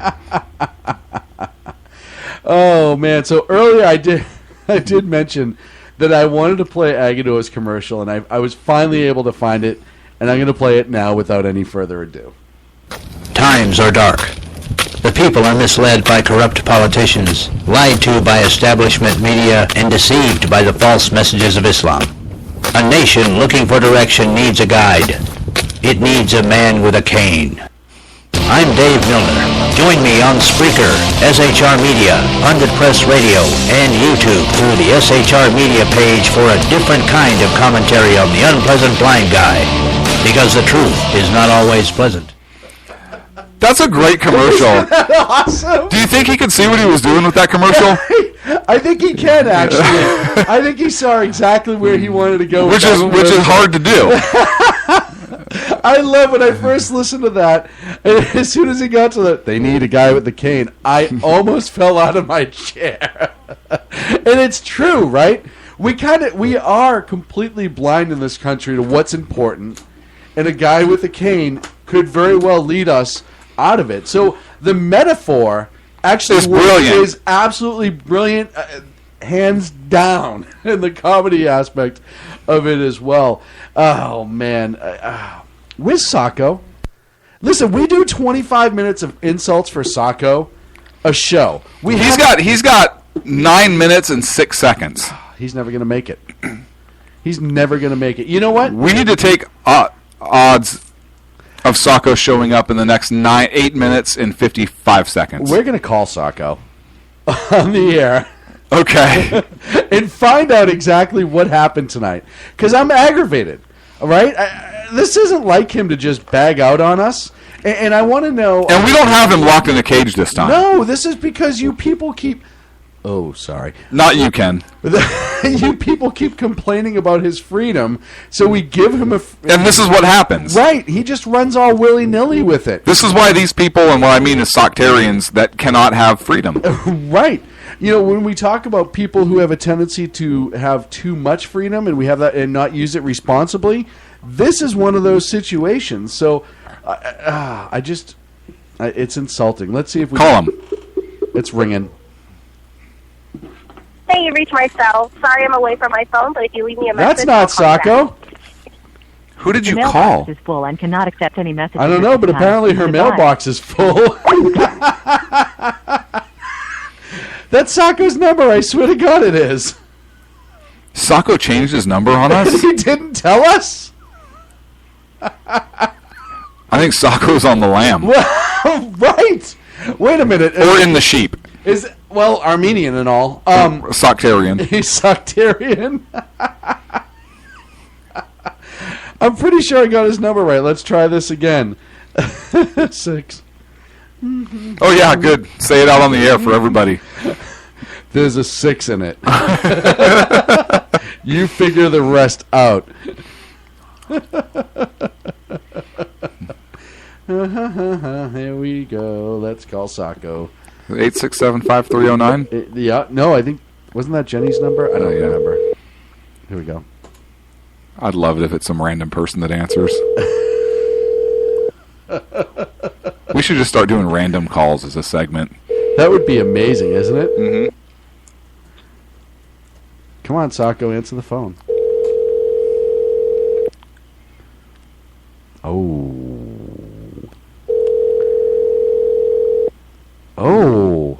Thanks for contacting Sacco. Oh, no. No, let's leave him a message. Let's leave him a message. Hang on. You may hang up or press 1 for more options. Hey, Sacco, this is Clint, Sackhead's radio show. You're on the air live. We're just calling to see how you're doing. With the message, Whoa! I bet he programmed that as soon as it was one of our voices. Record, press 3. To continue recording where you left off, press 4. There's no any key. It doesn't tell me. Oh, wait. I got it. We're going to do hit 4 and keep going. If you're satisfied with the message at the tone, please continue recording. At the end of your message, press 1. Sacco, very clever of you to have the lady cut us off as soon as you hear it was either me or Sean's voice. We didn't get your message either because you... Oh! You see this? To disconnect, press 1. To record your message, press 2. Oh. Can I take this one? Yeah, please. At the end of your message, press 1. A-hole, you missed the show. If you're satisfied with the That's message, a good message. Press 1. To listen to your message, press thank you. Your message has been sent. Perfect. That was worth every... Who else we can... And by the way, Matt, I did do that for you because Matt said call him an a-hole, so I wanted to make sure I got that out of the way. Who else do you want to call? Let's call the White House. Let's call the White House press line. Hold on, I'll work on that number. You talk to our fine listeners. If anybody has any ideas of who else we can call, please go into the chat room now and give us some ideas. White House phone number. I should have this on speed dial. You should. How come you don't? Oh, it's 202-456-1111. Perfect. It's a public number. Let's dial that bad boy. Dial it up. Let's ask to speak with Barack. Barry. Isn't it Barry? Barry. No, Barry. I think it's Barry. Hold on a second. I don't want to call Sacco back. I don't know why. I'm really let down by Sacco this week. I'm not going to lie. We have 4 minutes and 14 seconds. We may go over if somebody answers the phone. I'm not gonna hold back on this. 202. We're calling the White House in the middle of our show. Whoa, this is so awesome. We're going to start doing this as a regular segment. You have reached a non-working number. Wait. What? What's he saying? The president doesn't work? I bet that's what it's saying. 202. I dialed it right. It's a non... Did we not pay our bill to China? Why the hell isn't our phone working? Hold on. I don't know. Thank you for calling the White House comment line. The office is now closed. Your comment is very important to the president, so please call again between the hours of 9 a.m. and 5 p.m. Eastern Standard Time. Message. Monday through Friday. Operator. Our direct telephone number is 202-456-1111. Again, that's 202-456-1111. Is the president there? This woman doesn't listen. Information about the White House, I'm asking questions. She's just talking over me. www.whitehouse.gov. Safe search on. And to share your thoughts, click on the words Contact Us on the upper right-hand corner. Oh! For government information by topic, please visit www.usa.gov. This is horrible. Thank you again. Now, we could do better than that. Don't you agree? We as a nation can do better than that that little recording, right? You could have the national anthem playing. Right. You could have a kick-ass version of the national anthem playing. Right. You could have maybe like a nice soft voice or like even like a somebody kick-ass. Hey, thanks for calling the White House. That'd be Biden. Dude, have Biden read that. Right. Right? Can you imagine it? It set off and boop. What is this shit? Voicemail. What the hell's a voicemail? Hey, Joe Biden here. Hey, yeah, listen, we're all kind of busy, and I got that train set today I've been working with. Barry's out in the backyard smoking a butt, so he can't get to the phone. And Michelle, she's on vacation. So listen, here's what you're gonna do. You're going to go to the interwebs if you want to get on our website. And that website is whitehouse.gov. That's brilliant. That'll bring us right here. No, will they actually just come right to us? What's the internet? That'll never work. So go to whitehouse.gov. And if you want to leave another message and find out about other companies or... what's that Pornhub thing? That's how this works. It's same thing, right? So if you want to see a video of me in the nude, go to www.whitehouse.gov. You said it was the same thing. Whatever. Leave a message. That would have been more. That would have been perfect. I dare Joe Biden to do the White House voicemail system. Line. Let's start off the cuff. Let's start a petition for that on whitehouse.gov. They have all those petitions. Let's start that one. Yeah, press 1 if what you got to say is a big freaking deal. Press 2 if you're a biker chick with big hooters. Press 3 if you want to see a picture of my Johnson. Yeah. If you want to call me direct, the phone number is 696-6969. That's the VP love line right there. It's going to be a 976 number, and it may cost you a couple bucks. You want to see a picture of me and Bill Clinton in Vegas? Press 6. Folks, I am back tomorrow on the Edge of Liberty, 1360 AM WNJC in Philadelphia, at 12 in the East, 9 in the West. We are, of course, back next Wednesday at 11 Eastern, 8 Pacific. Sorry about that. And check out all the great shows here on the SHR Media Network. Our updated schedules on shrmedia.com, as well as host bios. If you need anything at all, you email Sacco at SHR Media. Email Sacco. SHR Media. Or whitehouse.gov. Or whitehouse.gov. VP at whitehouse.gov. That's it for us. We'll talk to you next week. The best late-night conservative talk show in America, Sackheads Radio. And listen, there are no people better on the air to give you the best in conservative talk than Sackhead Sean and Sackhead Clint. And we're working on immigration papers for a certain other guy who happens to work here, too. For those who are tuning in around the world to the best in late-night conservative talk, Sackheads Radio.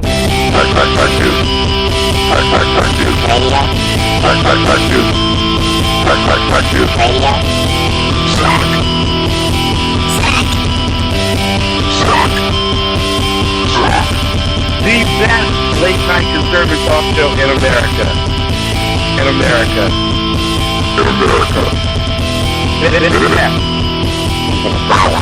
And in this web was a large, I'm pretty sure it was the biggest spider I've ever seen.